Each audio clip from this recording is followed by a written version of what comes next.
Hello students, स्वागत है हमारे YouTube channel UP board online school में। तो स्टूडेंट्स, आज हम क्लास 10th के एक अपकमिंग सब्जेक्ट जो कि नैतिक शिक्षा है उसमें हम आपको जीवनी रोशन सिंह की जीवनी लेकर आए हैं। जैसा कि आपको क्लास 10th के नैतिक शिक्षा में इनकी जीवनी को पढ़ना पड़ेगा, ठीक है। तो आइए इनकी जीवनी स्टार्ट करने से पहले आप हमारे कॉन्टैक्ट नंबर को आप अपने मोबाइल फ़ोन में सेव कर लीजिए, जिससे कि आपको किसी भी क्लास की अगर आपको PDF चाहिए तो आप इस पर व्हाट्सअप कर सकते हैं, ठीक है।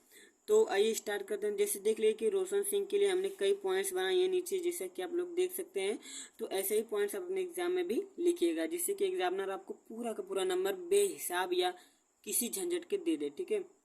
तो आइए स्टार्ट करते हैं। पहले देखते हैं इनका पहले पॉइंट है नाम इनका है रोशन सिंह। इनका जन्म 22 जनवरी 1892 में हुआ था। इनका जन्म स्थान कहाँ था? शाहजहांपुर के नवादा गांव में, ठीक है। यूपी के शाहजहांपुर के नवादा गांव में हुआ था।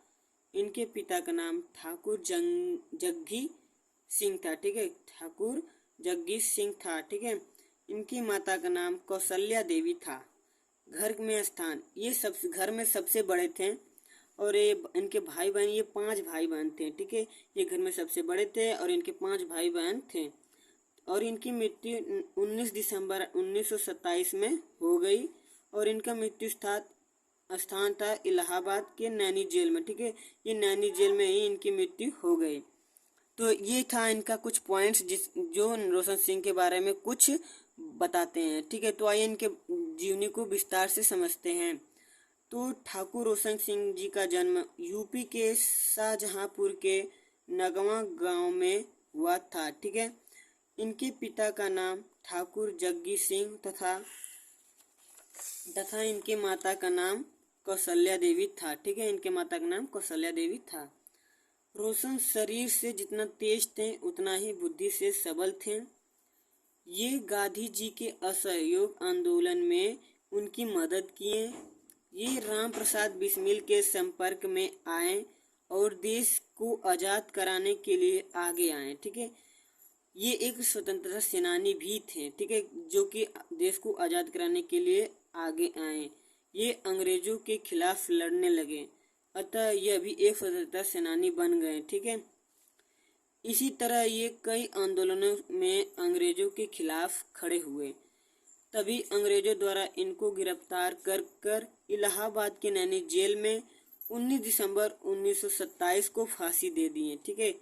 ऐसा ही हुआ है। हमारे कुछ स्वतंत्रता सेनानी जो कि अंग्रेजों के खिलाफ आवाज़ उठाएं, जिससे अंग्रेजों ने उन्हें कैद कर फांसी दे दी या गोली मरवा दी, जिससे कि भारत आज 100 साल के बदौलत आज 200 साल तक कैद था, ठीक है। 200 साल तक आज़ादी से बेखबर था।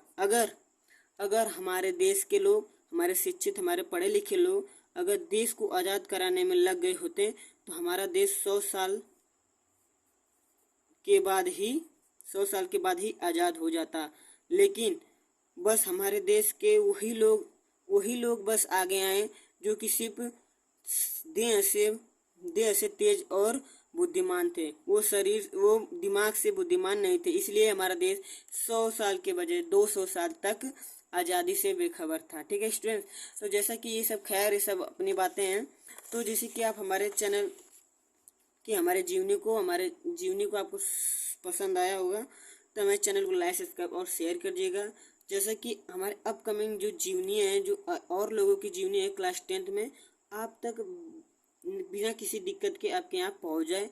तो इसके लिए आपको एक काम करना पड़ेगा, हमारे चैनल को सब्सक्राइब करना पड़ेगा, ठीक है स्टूडेंट। तो जल्दी से कर दीजिए सब्सक्राइब।